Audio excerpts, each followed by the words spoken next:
For many years, the world has been finding ways and means of fighting poverty, which is a disaster to anyone experiencing it.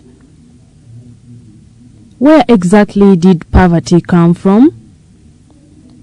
From the biblical point of view, poverty came to be when Adam and Eve rebelled against God and sinned.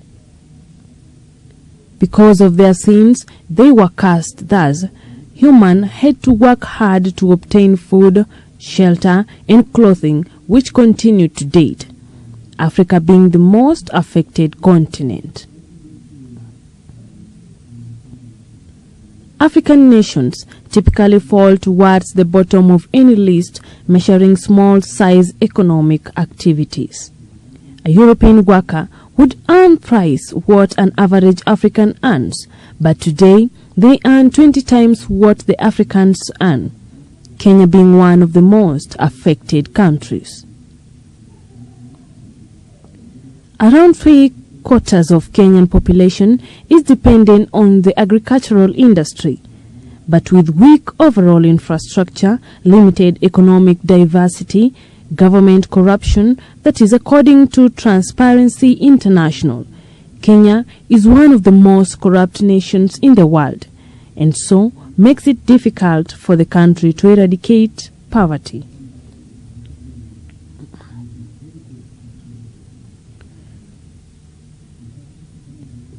There is an equal global distribution of resources, where colonialism accounts for much of the resources in the world economy in many developing countries like Kenya. It was estimated in 1992 that half the rural Kenyans are living below poverty line, that is approximately 9 million people. The situation is not quite bad in the urban centers, where such poverty only affects a third the population. A report by the United Nations in 2005 ranked Kenya 154th out of 177 listed countries in terms of life expectancy, literacy levels, and overall gross domestic products. 3 years earlier, the country was ranked 134th. For comparison purposes, Uganda was ranked 144th and Tanzania 164th. Both are immediate neighbors of Kenya. Thus, it's justifiable that there are serious factors contributing to poverty in Kenya.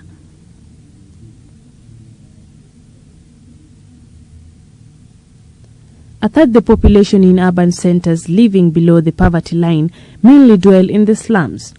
To begin with, Nairobi, the capital city of Kenya, hosts some of the largest slums in Africa, for example, KIBRA, Mathare, Sinai, Korokocho, Mageno, among others. KIBRA is the largest slum in Africa. The journey begins from Riara University, which is located off Mbagathi Way. Walk a few meters through high-rise estate, proceed like a kilometer walk to reach the slum. The slum is partitioned into different localities, e.g. the Soweto slum. In Soweto slum, everyone is taking part in at least an activity: hawker selling, pupils learning in classroom and in the playground. You can't count the number of people walking on the streets. Residents here undergo a lot of hardship to make ends meet in their lives, but don't give up, as they have to make a living under hostile conditions like poor housing and sanitation, poor health care, poor feeding habits in both children and adults, just to mention but a few.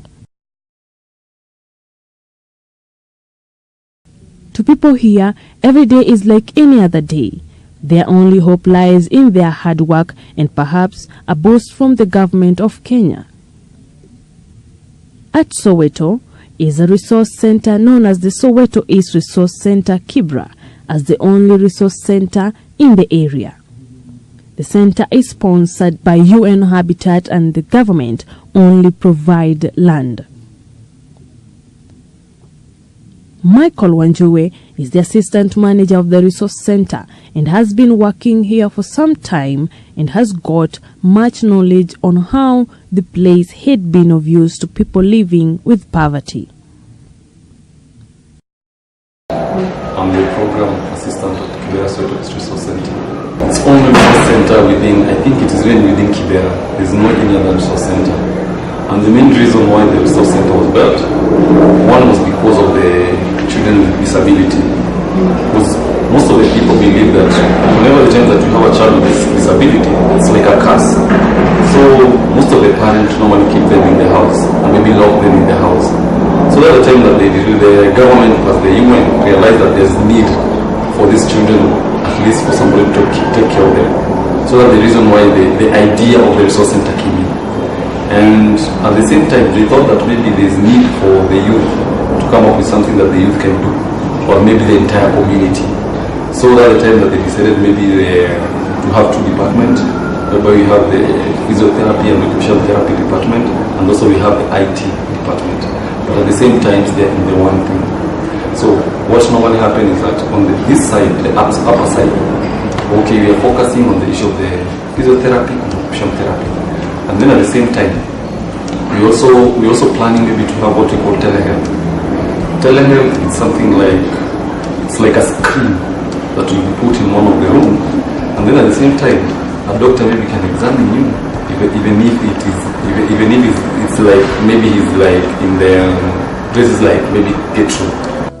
Activities that take place in the resource center include IT session, where students get trained on computer application, water project, bead making, and most importantly, physiotherapy session for children with disability.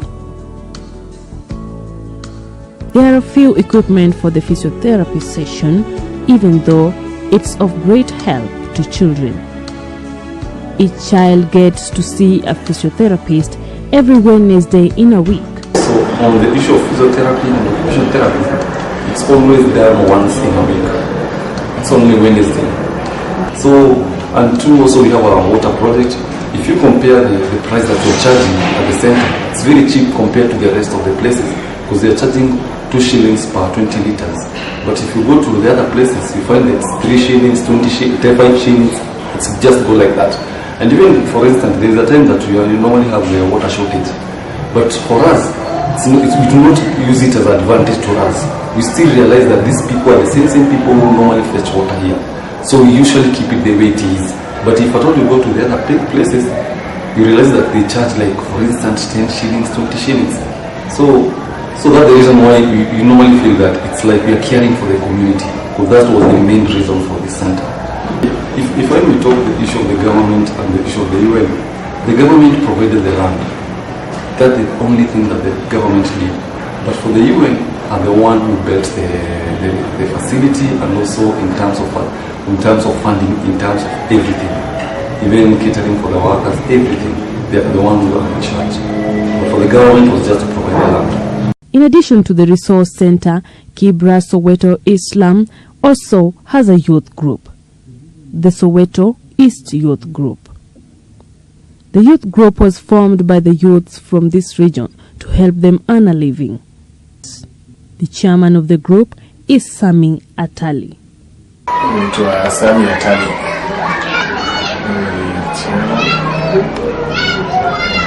director. Basically tunadili vitu mingi zenye youth wanafanya, especially kwa entrepreneur. So kuna different teams wako na different skills. Sasa kuna welders, masonaries, wanatumia skills zile wamekuwa wanatumia kwa mkono kwa job. Kuna different youths wenye walijoin na wako in different categories. So kuna focus kwa welding and fabrication. Kuna wale tunafanya nao mambo ya advocacy, kuna wale tunafanya nao waste management na vitu kama hiyo. Kuna wale wanafanya kazi za ila ngati. Shida juu hii ni organization ya informua na ya Slum. So shida hizi ziko zile kama vitu za Slum, kama hizo vitu za kawaida. Kuna kujaribu kwa mayouth kwa grassroots. So hiyo ndio main focus. So hiyo kama youth employment and security, hiyo ndio shida ziko huko na ndio kuzitaka. Nzuri hapa ndio tunakaa pamoja, social life. Thomas Ocheng is a Soweto resident and a father who owns a tailoring shop from which he can happily feed and raise his family, though the business is not adequate for the needs of the family. Kama tisa hivi umenisaidia sana. Like tuseme kama saa hii kuna bei ya material iko tofauti. Ukienda town kwenda kuleta material kuna bei ya tofauti ya material. Material iko bei yake iko kiwango cha juu na kiwango katikati na chini. So tuseme kama suit inategemea kama ile bei ya juu ya material iko juu na pima na kiwango tunapima na ile kiwango yenye huko kwa Slum huko. Sasa na kama imeenda juu sana ni 25. Okay, ilikuwa mali hapa mbele penye ilibomolewa.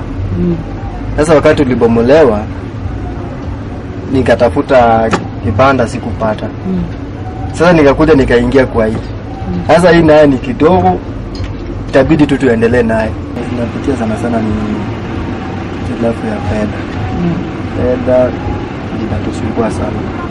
Naweza pata kama naweza nipendekeza ya kwamba nifungue hii kipande kile. Lakini hali ya pesa inabana na inabidi tu nikae tu mahali hapo. Na kinaona kama kuna matatizo kama nini tatu. Juu sina pesa. Kama ningekuwa na pesa, nifungue malipo kubwa, niandike watu wa kazi wafanye kazi. Hizo ndio challenge ambazo ninapitia.